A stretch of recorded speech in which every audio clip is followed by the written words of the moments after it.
Hey, what's up everybody? Welcome to today's video. So today I'm going to be comparing heart rate data that's gathered from a chest strap versus the optical heart rate sensor. Let's get right to it.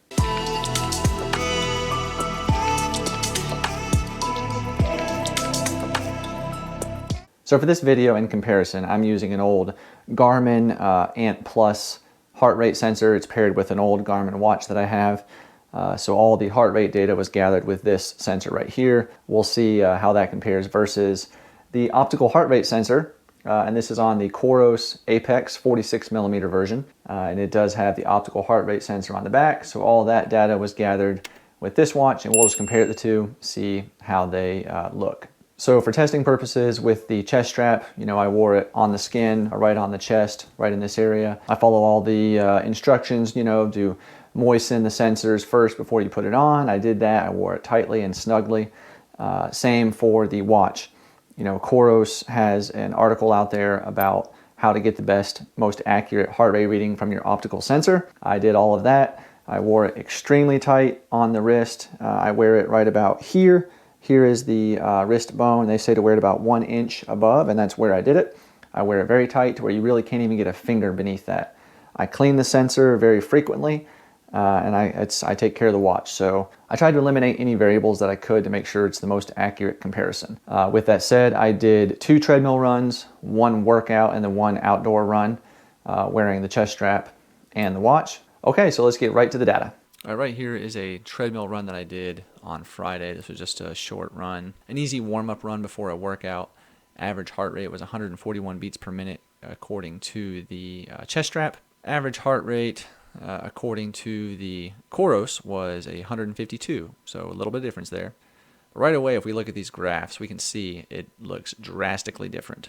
So if we look at the heart rate data on the chest strap, it's consistent. It looks good, a steady, gradual climb, nothing crazy out of this, no spikes. If we look at 14 minutes and 3 seconds into the run, the heart rate is 148 beats per minute. Let's look at the optical sensor, and 145 beats per minute about that same time. So, very close, very close.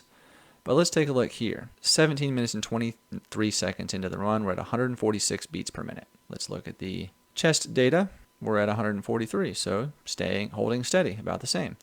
And then if we're on that chest strap data, we can see that it stays consistent in the 140s, gets up to maybe 149, 150-ish, but holds steady. Let's go back and look at that Coros data though. Right at 17:30, it starts going into the 150s, and then it really goes up at 18 minutes into the 160s, even the 170s, and stays there.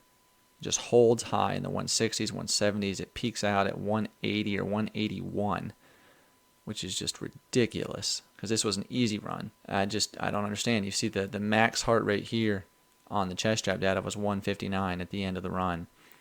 So this run had quite a few discrepancies to the heart rate. The chest rate data much more consistent looking, a flatter graph. Taking a look now at the strength routine I did after the run, we can see we have a average of 137 on the chest rate data. Average heart rate on the optical sensor for this workout was 135 versus 137. So pretty close.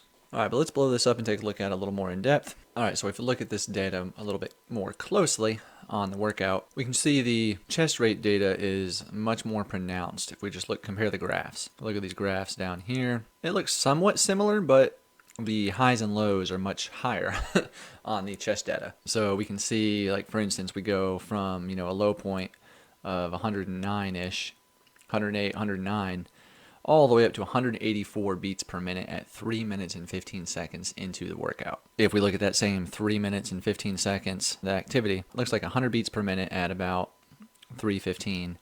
So we're talking almost 100 beat per minute difference between this optical heart rate data and the chest strap, which that's just crazy. A little over 5 minutes into the workout, we see 143 beats per minute on the optical.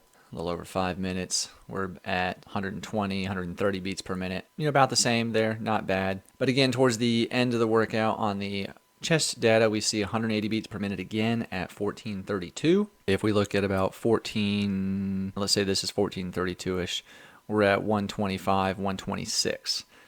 So again, a 50 beat per minute discrepancy between the two, which is just crazy. I don't know how to describe it other than to say it's just crazy. All right, so let's move on to my Saturday run. I did a 12-mile run outside. Looking at the average heart rate data for the 12-mile run from the chest strap, we can see that it's 156 beats per minute. If we look at the average on the optical data, we can see 152 beats per minute, so 4 beat per minute difference. Really, that's totally fine. I am 100% okay with that.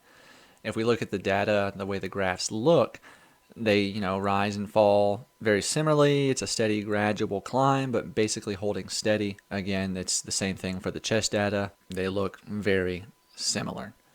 I don't see anything right off the bat that looks odd or out of line. Nothing crazy. I mean, these two runs look pretty similar, and this is, what I would hope to see on more activities, is that the optical data would be very similar to the chest data. So this one worked out pretty well. This next data sample I did was another treadmill run yesterday, just another easy run. All of these are easy, so nothing pushing the heart rate too much.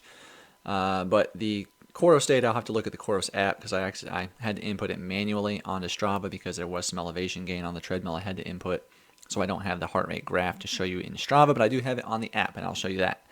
So looking at the Garmin chest strap data, we can see the average for this was 141 beats per minute. But looking at the graph for the chest data on this treadmill run, it's again a steady, consistent climb, just very, very gradual up. We see 138, 140 beats per minute, 135, 137, 146.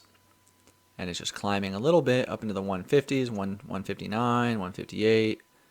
Not too bad at all. An easy run, so that looks pretty consistent. Let's take a look now at the Coros data for the same activity. All right, so looking at the Coros data, we can see the average heart rate was 149 with a max heart rate of 175, which is much higher than on the chest data. I think we read about 159 as a max. So let's make this a little bit bigger and take a look. Starting the activity, there's nothing crazy. It looks about the same. We're holding in that 130, 140 range, which is fine. But then we get at about almost 17 minutes in, and it starts going up into the 150s. So 17 minutes on the Garmin data was still in the 130s and low 140s. But what's crazy is once this starts going up on the Coros, we can see that right about here at 22, almost 23 minutes, it shoots up into the 170s out of nowhere. And it just stays in the high 160s, low 170s. And it just goes up, up, up, up, and holds consistent there for a good, I don't know, what is that? That's about 12 minutes. It stays up in the 160s, 170s, where I never even got into the 160s on the chest strap at all. So it's just, I don't know. I don't know why it does that. I've seen this numerous times where it'll be going along just fine, just fine, just fine, and then all of a sudden, boom, it spikes 20 to 30 beats per minute. Don't know why the Coros optical heart rate monitor does that. I've seen it time and time again. The chest strap is definitely more consistent, a flatter, gradual rise, which is what you would expect. You wouldn't expect to have, spikes in heart rate unless you're doing an interval or a crazy hill workout, which I was not doing in any of these runs. It's definitely interesting to see these differences for sure. So let's head back to the studio now, and we'll talk a little bit more. Well, certainly very interesting, at least in my opinion. I was expecting the heart rate data from the chest strap to be a little more accurate, because it's pretty widely known that chest strap data is more accurate. It's going to give you a better, more instantaneous reading. Optical heart rate sensors are fantastic. I love them for the simple fact that I don't have to wear that chest strap around. That's kind of uncomfortable, especially on long runs. Oh my goodness, when you start going out for 4, 5, 6 hour long runs, wearing a chest strap is just, no thank you. I'm not going to do it. So I switched over to the optical heart rate sensor knowing that it wasn't going to be as accurate, but gaining some comfort and still having some data to look at for the heart rate. With that said, I wasn't expecting to see so much discrepancy. I was expecting to see some differences, but for the same period of data measured, I was not expecting to see a 30 beat per minute difference between the optical sensor versus the chest strap. That's just, I don't know what is going on there. Probably the most surprising though was during the workout when we had almost 100 beat per minute difference between the two devices measuring the same data essentially. It's kind of what I picked up though along the way from the different samplings I took was the chest strap data was more instantaneous. The heart rate was shown much more quickly, and then the watch kind of caught up a few seconds later. So it would get to about the same point, but it just took a little bit longer to get there. Not talking about the crazy differences because that's just, I don't know how to explain that. I think that's an issue that Coros will have to address, because when the heart rate just goes consistent, you know, at one level, and then all of a sudden out of nowhere spikes up 20 or 30 beats per minute without a hill workout, an interval, a fartlek, some sort of exertion, just that spike in heart rate is alarming. With all of that said, I still prefer the optical heart rate sensor because it's much more comfortable. I don't like putting on the chest strap. I just don't like it. I don't want to wear it. So I will continue to use the optical heart rate sensor. I don't train by heart rate. I do use it as a guide to know if I'm pushing myself maybe, but I know my body well enough.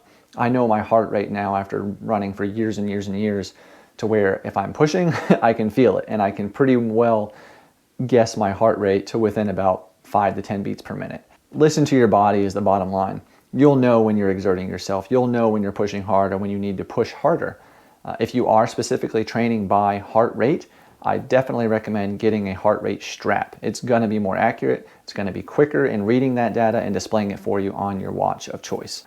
You know, the Polar heart rate strap is probably considered the most accurate one out there. So definitely check that out if you want to get one. I'll link it down below. You know, with all of that said, I still absolutely love my Coros Apex watch. I wouldn't trade it for a Garmin. I love the ease of use, the battery life, the accurateness of the GPS for, you know, distance and elevation gain. It's a phenomenal watch. Could there be some improvements? Yes. The heart rate, I've always said since day one, is the weak point on the Coros Apex, at least my 46mm version. My wife has the 42mm Coros Apex. She's had some heart rate differences as well like that. I've got friends that have an Apex Pro that have not seen these wide, these sudden spikes. And then I have other friends that have a Vertix that have also seen that. So I don't know if it's Coros brand wide amongst all watches or just the Apex, not the Apex Pro. This is just what I have found in testing. So do your own research, check it out. I still love the Coros watch. I'm going to continue to wear it. Thank you for watching. I hope you found this interesting and intriguing perhaps. Maybe helps you make a decision that, you know, you might want to look at a chest strap if you're going to be training by heart rate. Or if you're one of the people like me that goes more by perceived effort and doesn't really need that, you know, super accurate heart rate, then this is perfectly fine. So your choice, runner's choice. So thanks for watching. I do appreciate it. If you did like the content, I would really appreciate if you would give the video a thumbs up. That does really help my video get seen more and more folks like you to find it. So thank you if you would do that. I'd appreciate it. And also, if you haven't already, why don't you consider clicking that subscribe button? That also really helps my channel out, helps me continue to grow. And if you click that little bell, you'll get notifications when I release future videos. If you want to take a look at the full review I did of the Coros Apex watch, it's going to be right over here. You can take a look at that.